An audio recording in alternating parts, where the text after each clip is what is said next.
اور جب آدمی جہنم کے لائق ہوگا تو جنت والا مقام دکھایا جائے گا کہ یہ گھر بھی تھا مگر تم نے اس قابل عمل نہیں کیا، تاکہ اس کی حسرت میں اس کی خوشی میں اضافہ۔ تو جتنے دنیا میں انسان ہیں ان تمام کے پاس اللہ کا یہ انتظام ہے کہ ہر آدمی کا ہمارے پاس ایک مقرر مقام ہے، اور فرشتے جتنے ہیں ان کی ایک حد مقرر ہے، ہر فرشتے کی حد مقرر ہے۔ یہاں تک کہ دیکھو جبریل امین بھی اپنی حد میں حضور سے کہتے ہیں آگے آپ جائیے، یہاں میری حد ختم ہے۔ تو ہر فرشتے کی ایک حد مقرر ہے، اس طریقے سے کوئی فرشتہ آگے نہیں بڑھ سکتا، ہر ایک مقرر کر دیا اللہ۔ وما منا الا له مقام معلوم، اور نہیں ہے ہم میں سے مگر ان کے لیے ایک ٹھکانہ مقرر۔ یہ وہ فرشتے کہتے ہیں کہ ہم جہاں رہتے ہیں ہم اس سے آگے نہیں بڑھ سکتے۔ جب فرشتوں کی ایک حد مقرر ہے اس سے آگے نہیں بڑھ سکتے تو رشتہ کیسے لگا سکتے؟ رشتہ تعلق کیسے ہو سکتا؟ ایمان فرشتے کا قول ہے وَإِنَّا لَنَحْنُ الْمُسَبِّحُونَ وَإِنَّا لَنَحْنُ الصَّافُونَ، اور بے شک ہم اس کے لیے صف در صف کھڑے ہوتے ہیں۔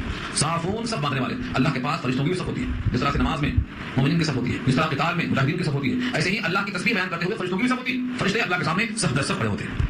وَإِنَّا لَنَحْنُ الْمُسَبِّحُونَ، اور بے شک ہم اللہ کی پاکی بیان کرتے ہیں، اللہ کی تسبیح بیان کرتے ہیں۔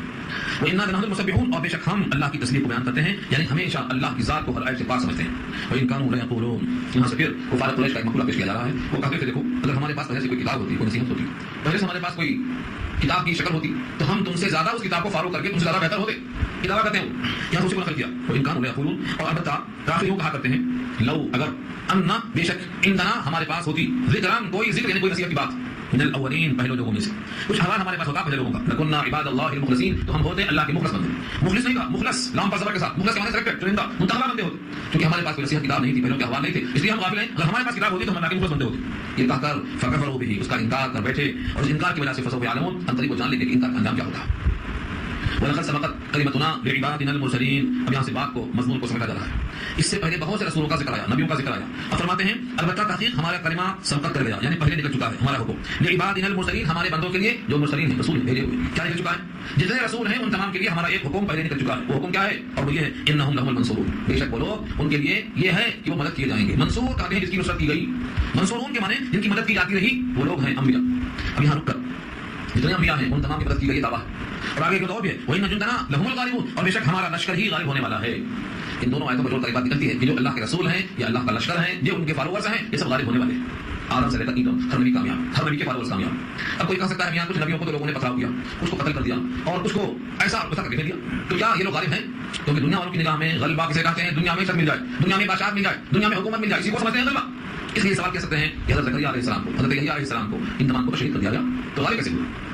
اس کا جواب بہت ہی آسان انداز سے دے دیا ہے۔ حضرت مولانا اشرف علی تھانوی نور اللہ تعالیٰ فرماتے ہیں کوئی بہت بڑا ایماندار آفیسر جا رہا ہے، جنگل میں ڈاکو نے اسے پکڑ لیا اور اس کو مارا پیٹا ظلم کیا، تو ایماندار آفیسر ان کی خوشامد نہیں کرے گا، بلکہ اس ظلم کو سہ کر اپنے مقام پر جب پہنچے گا ان پوروں کو گھیرے میں ڈال کر پکڑ کے لائے گا، حوصلہ دے گا۔ یہ وقتی طور پر جو مغلوب ہوا ہے یہ اس کی مغلوبیت نہیں ہے، بلکہ یہ اس کے لیے ایک موقع ہے، اس کی آزمائش کا، اس کے امتحان کا، کہ یہ اپنے منصب پر قائم رہتا ہے کہ گھر جاتا ہے۔ سارے انبیاء کرام پر جو وقتی مصیبتیں آئی ہیں اس کو مت دیکھو، بالآخر انجام دیکھو کہ ان انبیاء کی مخالفت کرنے والے جہنم میں گھسیٹ کر لائے جائیں گے اور یہ انبیاء اپنے مجرمین کو دیکھتے ہوئے رہیں گے۔ تو غلبہ اصل آخرت کا پھر بھی دنیا میں کثرت کے ساتھ دیکھیں گے تو ہر حق کو غلبہ نصیب ہوا ہے، اللہ تعالیٰ نے وہ غلبہ دینے کا فیصلہ کیا ہے، اور غلبے کی شکل یہ ہے کہ ان میں سے بہتوں کو شہید بنایا ہے۔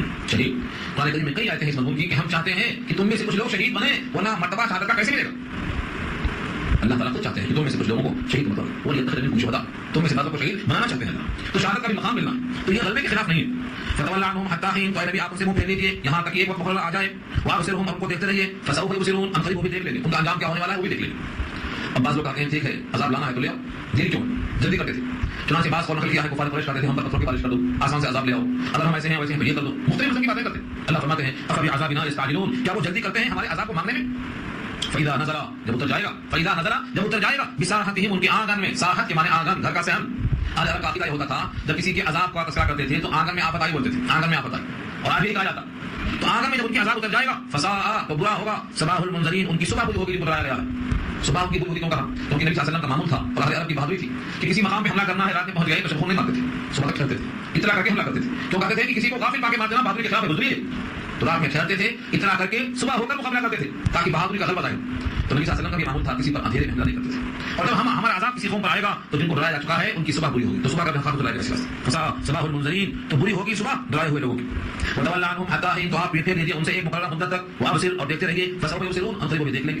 یہ لفظ دو مرتبہ ہے، دیکھیے پہلی بار غور کرنے کا حکم دیا گیا ہے ان کی باتوں کے ساتھ، اور دوسرا حکم دیا گیا ہے ان کے عذاب کے استعجال پر، جو عذاب میں وہ جلدی کر رہے ہیں، تو دونوں بار کہا گیا ہے، دونوں مراد توجہ رکھیے، دیکھیے ان قریب وہ بھی دیکھ لیں گے۔ اور ان تمام کے بعد آخر میں 3 جملوں میں ان تمام چیزوں کو سمیٹ دیا ہے۔ ان لفظوں کی تشریح اگر کیا جائے تو کافی طویل زمانہ چاہیے۔ اس صورت میں آپ نے غور کیا ہے تو 3 باتیں ہیں، ایک توحید، اور ایک انبیاء کے صفات اور دعوت اور ان کے لیے غلبہ، اور تیسری چیز کیا ہے؟ ان تمام چیزوں میں اللہ کی حمد، ان 3 چیزوں کو جمع کر دیا ایک ہی مقدمہ۔ سبحان ربک رب العزت عما یصفون وسلام علی المرسلین والحمد للہ رب العالمین. لفظوں کو دیکھیں پہلے. سبحان ربک آپ کے رب, آپ کا رب سبحان ہے یعنی تمام عیب سے پاک ہے, تمام خوبیوں سے متصف, یہ پاک ذات ہے آپ کے رب کی. رب العزت غلبے والا رب, رب العزت عزت کے معنی غلبہ, غلبے والا رب. آپ کا وہ رب جو پاک ذات ہے وہ کیسا ہے؟ وہ پروردگار غلبے والا ہے, عزت والا. اما یصفون جو باتیں وہ بیان کرتے ہیں کہ اس کو نسب ہے, اس کو بیٹیاں ہیں, اس کو بیٹے ہیں, اس کو اولاد, سب چیزوں سے بے نیاز ہو, سب سے پاک ہو, اللہ کی شان بیان ہوئی. اور آگے جن رسولوں نے اللہ کا پیغام پہنچایا, مشقتیں جھیلی, فرمایا وسلام علی المرسلین, اور سلام ہو تمام رسولوں پر. مرسلین جمع ہے, الف لام لگا کر واضح کر دیا, سلام علی المرسلین, تمام رسولوں پر سلام. سلام پڑھنے کا طریقہ کیسا اچھا ہی دیکھیے, اللہ کی تعریف بھی ہو گئی, اللہ پر سلام بھی ہو گیا, اور اگر ہمارا الحمدللہ, اور تمام شکر ہے, تمام خوبی ہے اللہ کی رب العالمین جو سارے جہان کا پروردگار ہے. یہ تین جملے نبی صلی اللہ علیہ وسلم کثرت کے ساتھ اٹھتے بیٹھتے اپنے محفلوں میں ان تین جملوں کو پڑھا کرتے تھے. صحابی فرماتے ہیں فرض نماز کے بعد نبی صلی اللہ علیہ وسلم کثرت سے ان تین جملوں کو پڑھا کرتے تھے, لہٰذا ان تین جملوں کو ہمیشہ پڑھتے رہنا چاہیے. اس کو چاہیے کہ وہ اللہ کی تعریف کرے, نبیوں پر سلام بھیجے, اور اللہ کی تسبیح بیان کرے. یہ تینوں باتیں یہاں شامل ہیں, اور لکھا ہے اگر کوئی شخص ان تینوں کلموں کا ورد کرنے کے بعد دعا کرے اس کی دعا رد نہیں ہوگی, اس کی دعا قبول ہوگی. اسی واسطے نبی صلی اللہ علیہ وسلم فرض نماز کے بعد ان کلموں کو کثرت سے پڑھا کرتے تھے, چلتے پھرتے پڑھنا. لوگ کہتے ہیں سلام کیسے بھیجیں؟ یہ لفظ اللہ کا موجود ہے, تمام رسولوں پر سلام ہو, سلام علی المرسلین, اس میں علیکہ نہیں ہے, علیکم نہیں ہے, سلام علی المرسلین, تمام رسولوں پر سلام آپ کا پہنچ جائے گا. جو جملہ آپ کے کہیں گے تو ایک تو اللہ کے الفاظ ہیں, لفظوں میں شبہ نہیں, نبی نے اس پر عمل کیا ہے, عمل میں شبہ نہیں, تمام رسول اس میں شامل ہیں, کوئی رسول کا مستثنا نہیں, تو ہر رسول پر سلام پہنچ جائے. جب آپ ہر رسول پر چلتے پھرتے اٹھتے بیٹھتے سلام پہنچانے والے ہوں گے تو ہر رسول کی روح سے آپ کو انسیت پیدا ہوگی, اور یہ انسیت قرب بدل جائے گی. اور جب آپ محشر کے میدان میں جائیں گے رسولوں کے ساتھ آپ کو ایک خاص قسم کا انس ہوگا, اور پھر ساتھ میں اللہ کی تسبیح, سبحان اللہ, سبحان ربک, سبحان اللہ کی ذات. جب بندہ سبحان اللہ کہتا ہے تو اس کی نیکیاں کتنی ہوتی ہیں؟ ہم فرض نمازوں کے بعد اس کو گننا چاہتے ہیں, شمار کرنا چاہتے ہیں. نبی صلی اللہ علیہ وسلم کا ارشاد ہے جو اللہ کی تسبیح میں لگا رہے, اللہ کے حمد میں لگا رہے, نبیوں کے سلام میں لگا رہے, اس کے ثواب سے زیادہ کوئی ثواب نہیں پڑ سکتا الا کہ وہ کسی کام میں لگا. تو اس میں بہت بڑی برکت ہے, ایک تو تلاوت کا ثواب, سلام بھیجنے کا ثواب, تسبیح کا ثواب, اللہ کے حمد کا ثواب, نبی کی سنت کا ثواب, ہر قسم کا ثواب. اس لیے کثرت کے ساتھ ان لفظوں پر گفتگو کی گئی ہے, اس قسم کی فضائل بہت بیان کی گئی. تو خلاصہ کرام کیا نکلا؟ انبیاء اللہ کے محبوب ہوتے ہیں, ان کے مخالفین ہمیشہ ناکام ہوں گے. جو نبیوں والا کام کرے گا وہ کامیاب ہوگا. بظاہر نظر آئے کہ دنیا میں کہیں مغلوب ہوا, شکستہ ہوا, پریشان ہوا, لیکن بالآخر نتیجہ کے اعتبار سے وہ کامیاب ہوگا. اس کامیابی کے حصول کے لیے ہمیں بھی انبیاء کے نقش قدم پر چلنا ہے. یہ پیغام معلوم ہوا. یہ تین آیتیں زبانی آپ لوگ یاد کر لیجیے تاکہ چلتے پھرتے پڑھنا آسان ہو جائے. اللہ تعالیٰ عمل کرنا آسان فرمائے. دعا کریں.